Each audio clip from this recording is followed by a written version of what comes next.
Welcome back. Welcome to Naidu study circle అండి. Naidu study circle విజయనగరంకి అందరికీ స్వాగతం. నవోదయ అదేవిధంగా సైనిక్ స్కూల్కి సంబంధించినటువంటి ఆన్లైన్ క్లాసెస్ అనేవి మన యాప్ ద్వారా అందిస్తూ ఉన్నామండి. సో ఇంట్రెస్ట్ ఉన్నటువంటి క్యాండిడేట్స్, ఇంట్రెస్ట్ ఉన్నటువంటి పేరెంట్స్ ఎవరైతే ఉన్నారో వాళ్ళు నాయుడు స్టడీ సర్కిల్ VZM అనేటువంటి యాప్ని గూగుల్ ప్లే స్టోర్ నుంచి డౌన్లోడ్ చేసుకొని మీ నెంబర్ ద్వారా లాగిన్ అయితే మన కోర్సెస్ కనిపిస్తూ ఉంటాయి. సో ఇంట్రెస్ట్ ఉన్న క్యాండిడేట్స్ ఒకసారి చూడండి. సో ఫుల్ కోర్స్ అనేది మన యాప్లో అవైలబుల్గా ఉంది, సైనిక్ స్కూల్కి సంబంధించి అదేవిధంగా నవోదయకి సంబంధించండి. సో మరి మనం మాట్లాడుకున్నట్టుగానే ప్రతిరోజు కూడాను ప్రీవియస్ ఇయర్స్ క్వశ్చన్స్ అంటే పాత సంవత్సరపు క్వశ్చన్స్, వాటిని మనం PYQs అంటామండి. ప్రీవియస్ ఇయర్స్ క్వశ్చన్స్ అని చెప్పేసి పిలుస్తూ ఉంటారు, PYQs అంటాము. సో ఈ PYQsని మనం డిస్కస్ చేస్తూ వస్తున్నాం. సో మరి ఈరోజు ఈ వీడియోలో సైనిక్ స్కూల్కి సంబంధించి ఇంటెలిజెన్స్ రీజనింగ్లో ఎనాలజీ అనేటువంటి పార్ట్లో వచ్చినటువంటి క్వశ్చన్స్ డిస్కస్ చేద్దాం. ఈ ఎనాలజీ అనేటువంటి పార్ట్లో 2024లో వచ్చినటువంటి క్వశ్చన్స్ అండి. సో ఎనాలజీ అనేటువంటి పార్ట్ చాలా చాలా చాలా ఇంపార్టెంట్ అండి. ఎవరికి సార్ అంటే మరి ఈ సైనిక్ స్కూల్ ఎవరైతే రాస్తున్నారో ఆ విద్యార్థులకి. సో ఎనాలజీలో ఉన్నటువంటి రకరకాల ప్రాబ్లమ్స్ అనేవి మీరు చేయగలగాలి. సో చాలా సమ్స్ అనేవి మనం డిస్కస్ చేసాం. సో అవన్నీ కూడా ఒకసారి యాప్లో ఉన్నాయి, యూట్యూబ్లో కూడా మనం లైవ్ క్లాసెస్లో డిస్కస్ చేసుకున్నాం. ఒకసారి ఇంట్రెస్ట్ ఉన్న వాళ్ళందరూ కూడా చూడండి. సో ఈ ఎనాలజీ అంటే ఏంటి సార్ అంటే మనకి ఇక్కడ రెండు టర్మ్స్ మధ్య రిలేషన్షిప్ ఇస్తాడండి. ఫస్ట్గా మనం AB అనేటువంటి 2 టర్మ్స్ ఉంటే వీటి మధ్య రిలేషన్ ఇచ్చేసి CDల మధ్య రిలేషన్ ఫైండ్ అవుట్ చేయమంటాడు. మనకి C ఇచ్చేసి Dని మిస్ అవుట్ చేస్తూ ఉంటాడు. ఓకేనా? ఈ విధంగా మనకి అడగడం అనేది జరుగుతుందమ్మా. అంటే ఈ ABల మధ్య ఏ రిలేషన్ అయితే ఉంటుందో CDల మధ్య అదే రిలేషన్ ఉంటుంది. ఈ D అనే దాన్ని మనకి ఇక్కడ మిస్సింగ్ అవుతుంది అనమాట. సో ఆ D అనే దాన్ని మనకి ఇక్కడ ఇచ్చినటువంటి ఆప్షన్స్ బట్టి పోల్చాలి. సో చూడండి, ఇక్కడ నేను ఒక 5 క్వశ్చన్స్ తీసుకున్నాను, ఇంకా ఉన్నాయి.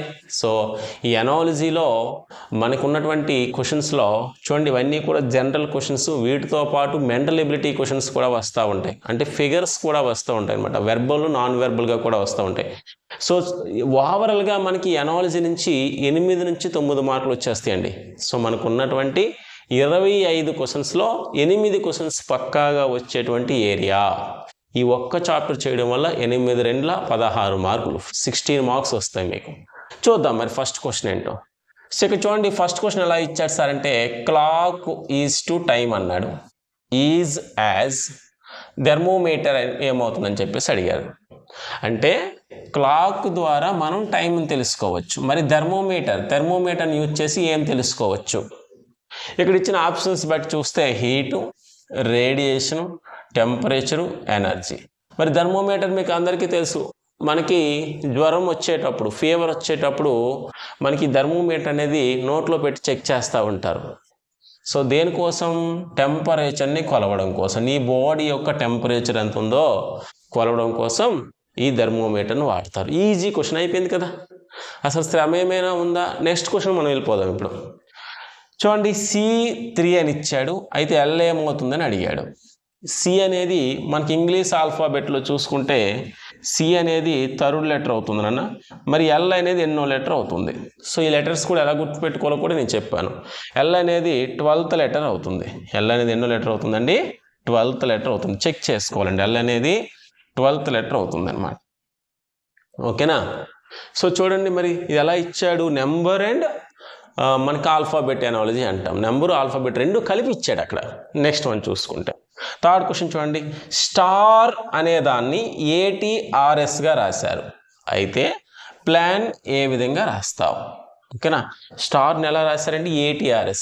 ఇప్పుడు నువ్వేం చేయవసరం లేదు, ప్లేసెస్ ఏ విధంగా తీసుకున్నాడో చూడు. ఎందుకంటే STAR ఉన్నటువంటి ఈ 4 లెటర్స్ ఏవైతే ఉన్నాయో అవే లెటర్స్ ఇక్కడ రాశాడు మనకి వర్డ్. ఓకేనా? ఏ అనేది థర్డ్ లెటర్. చూడండి, థర్డ్ లెటర్ ఏమో ఫస్ట్ లెటర్కి వెళ్ళింది, అంటే ఇక్కడ థర్డ్ లెటర్ ఎవరు? ఏ కదా, మరలా ఇది కూడా ఫస్ట్ లెటర్కి వచ్చేయాలి. నెక్స్ట్ ఏమైంది? T సెకండ్ లెటర్ సెకండ్ ప్లేస్లోనే ఉంది, కాబట్టి సెకండ్ లెటర్ సెకండ్ ప్లేస్లోనే ఉంచేద్దాం, AL. తర్వాత ఎవరు వచ్చారు ఆర్ అంటే ఫోర్త్ లెటర్ థర్డ్ ప్లేస్కి వెళ్ళింది, అంటే ఫోర్త్ లెటర్ ఎవరు ఎన్ అనేది థర్డ్ ప్లేస్కి రావాలి, రిమైనింగ్ మిగిలిపోయింది ఎవరు పి. సో ALNP అనేది ఇక్కడ కరెక్ట్ ఆన్సర్ అవుతుంది. చాలా ఈజీగా సాల్వ్ చేయొచ్చు, అసలు ఏమైనా కష్టమైన క్వశ్చన్స్ ఇవి, ఈజీ క్వశ్చన్స్, ప్రాక్టీస్ చేస్తే అవే వస్తాయి. ఓకేనా. మరి ఇక్కడ చూడండి ఫోర్త్ క్వశ్చన్ చూసుకుంటే BDA ఈజ్ టు 7, BDA అనేది 7 అంట, is as CAB is to అని చెప్పేసి అడిగాడు. CAB ఏమవుతుంది? మరి మనకు తెలుసు B అనేది సెకండ్ లెటరు, D అనేది ఫోర్త్ లెటరు, A అనేది ఫస్ట్ లెటరు, ఈ 3 కూడా యాడ్ చేస్తే 7 అవుతుంది, అంతేనా? అంటే వాటి యొక్క పొజిషన్ యొక్క నెంబర్స్ వేసేసి వాటిని యాడ్ చేసుకున్నాం. అలానే CAB, C అంటే థర్డ్ లెటరు, A అంటే ఫస్ట్ లెటరు, B అంటే సెకండ్ లెటరు. ఓకేనా. 3 + 1 4, 4 + 2 6 అవుతుంది. ఓకేనా. B అనేది ఆన్సర్ అవుతుంది ఇక్కడ. ఈజీ క్వశ్చన్స్ అండి, లాట్ ఆఫ్ క్వశ్చన్స్ మనం డిస్కస్ చేస్తాం, అవన్నీ వినండి క్వశ్చన్స్, ఈ క్వశ్చన్స్ అన్నీ కూడా వినండి, యాప్ ఓపెన్ చేసేసి. ఓకేనా. అవసరం అనుకుంటే కొన్ని డేస్ ఫ్రీగా ఇద్దాం, అప్పుడు వినండి, మీకు నచ్చితే కొందరు. ఓకేనా. నెక్స్ట్ వన్ చూడండి, క్రికెట్ దేనికోసము? క్రికెట్ ఈజ్ టు బ్యాట్ ఇచ్చాడండి, అంటే క్రికెట్ అనే గేమ్లో వాడేటువంటి ఇన్స్ట్రుమెంట్ ఎవరు సార్ అంటే బ్యాట్. మరి హాకీకి వాడేటువంటి ఇన్స్ట్రుమెంట్ ఏంటి? హాకీ అంటే అందరికీ తెలిసింది అది. ఓకేనా.